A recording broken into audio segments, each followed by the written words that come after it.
Senior politician है, farmer federal minister है for information, Fawad Chaudhary साहब। बहुत शुक्रिया आपका। अस्सलाम वालेकुम फवाद साहब। सर, सबसे पहले तो आज की ज़रा सूरत हाल के हवाले से बात कर लेते हैं। आपके सामने है सर, पीटीआई को देखते हैं वो किसी सूरत पीछे हटने को तैयार नहीं है। चीफ मिनिस्टर अली अमीन गंडापुर साहब फरमाते हैं कि गोली का जवाब गोली से दिया जाएगा।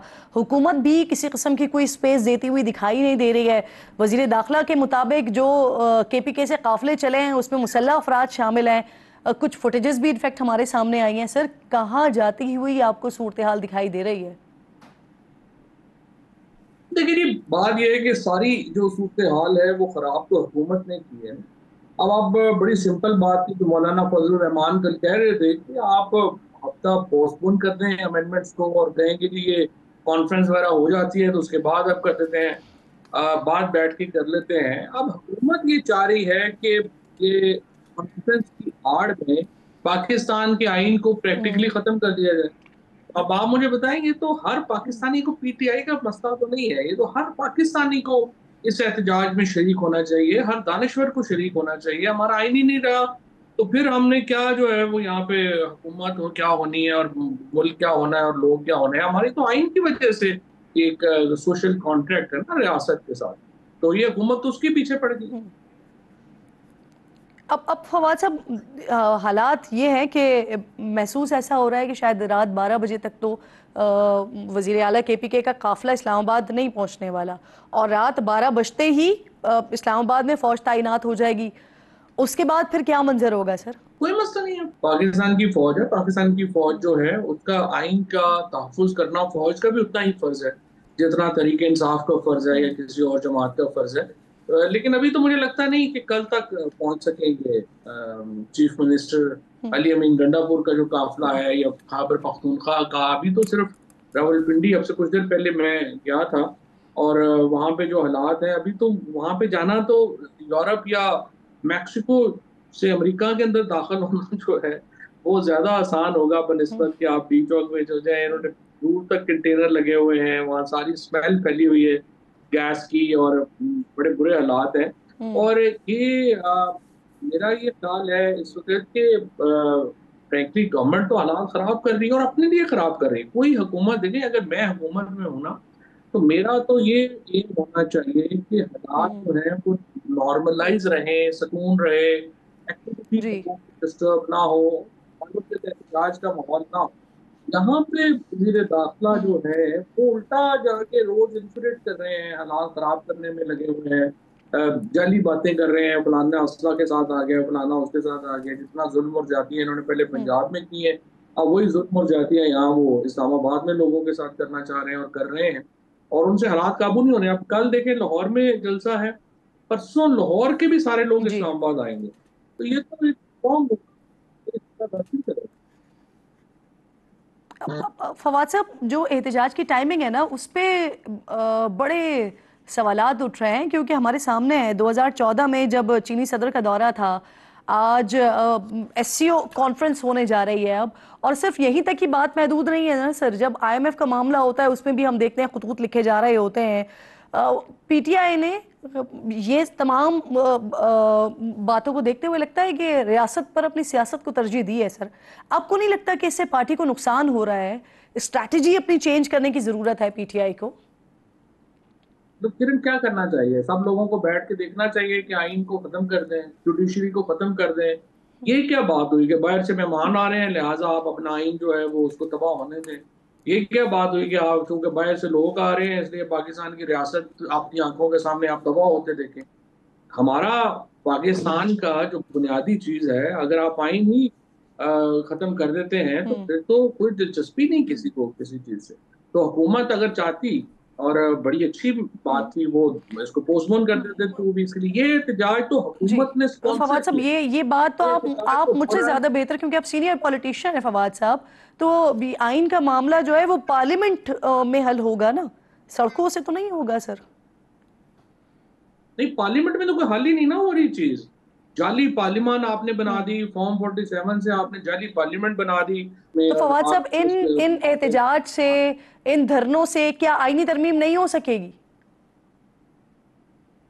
देखें, अवाम को तो जद्दोजहद करनी चाहिए ना, लोगों को तो निकलना चाहिए, आपको भी अपना प्रोग्राम खत्म करने के बाद डी चौक जाना चाहिए और हर शख्स को वहां पे जाना चाहिए, क्योंकि आइन होगा तो हमारे और आपके हकूक हैं। आप और अगर पहुंचे इस तरह फवाद से साहब? पार्लियामेंट जिस तरह इन्होंने, जी जी मैं तो भी आया हूँ, ये जो मामला है ये तो एक तबाहकुन है, तो इसलिए हर बंदे को अपनी जगह पे जितना पार्टिसिपेट कर सके उतना तो करना चाहिए।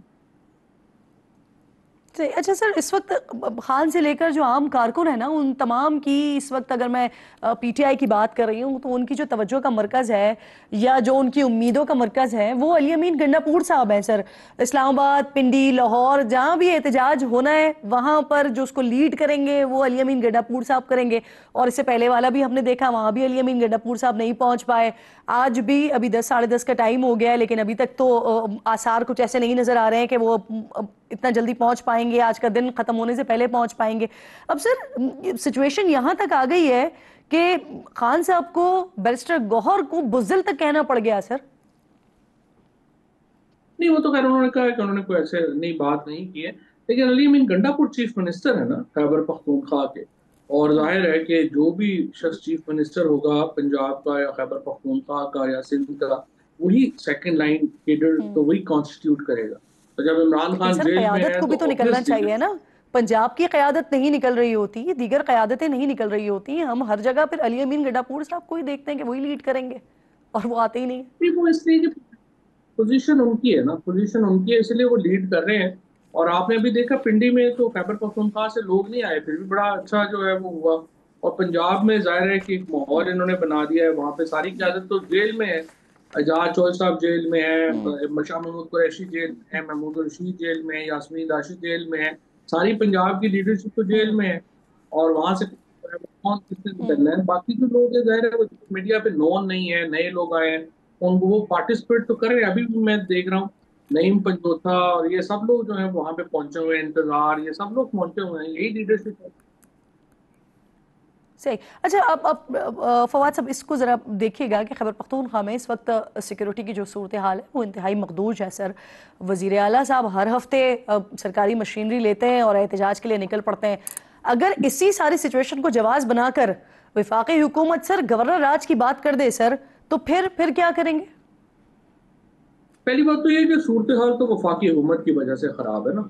अगर आपकी बॉर्डर्स के ऊपर आप अफगानिस्तान से आपने अपने ताल्लुकात खत्म कर लिए, 3.5 साल जब तक पीटीआई की हुकूमत रही है, पीटीआई तीसरी दफा खैबर पख्तूनख्वा में इलेक्शन जीती है, तो उसकी एक बहुत बड़ी वजह यह है कि पीटीआई अमन लेके आती है खैबर पख्तूनख्वा में। और इसीलिए लोग जो हैं वो इमरान खान की तरफ देखते हैं अमन के लिए। और अब जब ये हमारी हुकूमत गई है तो वहां पे एक नई वेव आ गई है टेररिज्म की, और ये वफाकी हुकूमत की पॉलिसीज की वजह से जो है ये टेररिज्म की वेव वहां पर आई है। सो पहली बात तो ये है। दूसरी बात ये है कि अली अमीन गंडापुर कौन सी सरकारी लेके आए हैं मशीनरी, वो तो जब आते हैं तो वो उनके साथ तो प्राइवेट गाड़ियों के काफिले होते हैं और उनको जरूरत नहीं है। सर क्रेन्स इतने लेकर लोग जो आते है हैं, वो एम्बुलेंसेज लेकर आते हैं सर, गाड़ियां हटाने के लिए, रुकावटें हटाने के लिए क्रेन्स लेकर आते हैं बाकायदा 1122 की हाँ तो क्रेन गाड़ियां लेकर तो आती हैं सर, गवर्नमेंट जो है एम्बुलेंसेस लेकर वो आते हैं। क्रेन, एम्बुलेंस तो वैसे ही चलती है ना इंटराज में, जो जो चीफ मिनिस्टर का होता है उसमें उसमें चलना ही होता है। तो अगर आप समझती हैं कि एम्बुलेंस नहीं होनी चाहिए, इतने हजारों लोग आ रहे हैं तो उनके साथ एम्बुलेंसेज नहीं होनी सर, चाहिए, एक इसमें कोई दो हर्ज नहीं है, एम्बुलेंस, लेकिन वो बस तो एक बड़ी सरकारी वसाइल तादाद तो नहीं में है। जो पिछली दफा फुटेजेस आई थी। बड़ी तादाद में तो नहीं मैंने देखी, लेकिन होनी चाहिए, इसमें हर्ज कोई नहीं है। हजारों लोग अगर हम्म। चल रहे हैं तो उनके उनके साथ जो है वो होनी तो चाहिए ना। अगर हजारों लोग निकले हुए हैं आ रहे हैं तो उनके साथ ये तो होनी चाहिए, इसमें क्या हर्ज। फवाद साहब, आप आपका एक ट्वीट भी अभी नज़र से गुजरा जिसमें आप कह रहे हैं कि अगर तरमीम मौखर कर दे हुकूमत तो सूरत हाल मामूल पर आ सकती है। तो एक तो इस बात का जवाब दीजिएगा कि कैसे सूरत हाल मामूल पर आ सकती है, क्योंकि इस पर या किसी भी मामले पर पीटीआई तो बात करने को तैयार नहीं है।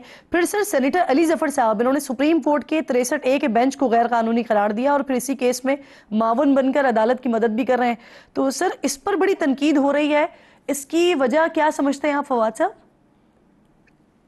नहीं, मुआवन मान के भी तो उन्होंने वही बातें कही हैं। उन्होंने कहा है कि देखें, जो ऑर्डिनेंस आया है उस ऑर्डिनेंस के मुताबिक 3 जजेस ने बैठ के फैसला करना है। अब अगर एक जज उनमें शामिल नहीं है तो आप बेंच कॉन्स्टिट्यूट नहीं कर सकते इस ऑर्डिनेंस के मुताबिक। और चूंकि ऑर्डिनेंस में लिखा हुआ है कि रूल्स बनाने हैं फुल कोर्ट ने, तो आप फुल कोर्ट का इजलास बुलाइए और उसके अंदर पहले आप अपने रूल्स बनाइए, जो कि चीफ जस्टिस इसलिए नहीं बुला रहे कि फुल कोर्ट में उनको अक्सरियत हासिल नहीं है। अच्छा फवाद साहब, ये जो 63A वाला नजरसानी केस का जो फैसला सामने आ गया, उसके बाद आपको लगता है सर कि फ्लोर क्रॉसिंग कर सकते हैं पीटीआई के कुछ लोग? क्योंकि मेरे प्रोग्राम में पाकिस्तान तहरीक इंसाफ के कई लोग इस बात को डिस्कस कर चुके हैं कि कुछ लोग हैं, गालिबन 10-15 के करीब हैं, जिनको शक की नज़र से पीटीआई देख रही है। हुकूमत खुद 40 के करीब आपके लोगों की तरफ देख रही है। मेरा नहीं ख्याल, मेरा ख्याल है कि बहुत मुश्किल होगा पीटीआई में इस वक्त लोगों को छोड़ना। बहुत मुश्किल इसलिए है कि देखिए, भारत इस वक्त इमरान खान के साथ जिस किस्म की अवामी सपोर्ट है, लोगों की पॉलिटिक्स ही खत्म हो गई है। आप जरा पता करें ना कि वो 20 लोग जिन्होंने परवेज इलाही साहब के खिलाफ वोट दिया था नून लीग को, हमजा शहबाज में, वो अब किधर है? उनकी सियासत ही खत्म हो गई। उसके बाद अगले जो लोग हैं, 20 लोटे जो ऊपर हुए थे, वो किधर है? उनकी भी पॉलिटिक्स खत्म हो गई है। तो इस वक्त जो इमरान खान को छोड़ेगा और उसको बड़ा मुश्किल होगा अपनी पॉलिटिक्स बचाना। सो कीमत बहुत ज्यादा है, इसलिए इसे छोड़ेगा नहीं कोई, बड़ा मुश्किल है। उल्टा इस वक्त तो नून लीग ने अपने दो सो कॉल्ड जो लोग थे, हालांकि उनकी कोई ताल्लुक ही नहीं था, आदिल बाजई का और इलियास चौधरी का कोई ताल्लुक ही नहीं था नून लीग से और काफ लीग से। इन्होंने जबरदस्ती उनका नाम उधर लिखा इलेक्शन कमीशन ने बेईमानी से, और ठीक। उसके बाद अब उन्होंने उनके खिलाफ जो है वो रेफरेंस दायर की। सही। ठीक, बहुत बहुत शुक्रिया आपका फवाद चौधरी साहब, प्रोग्राम में साथ मौजूद हैं।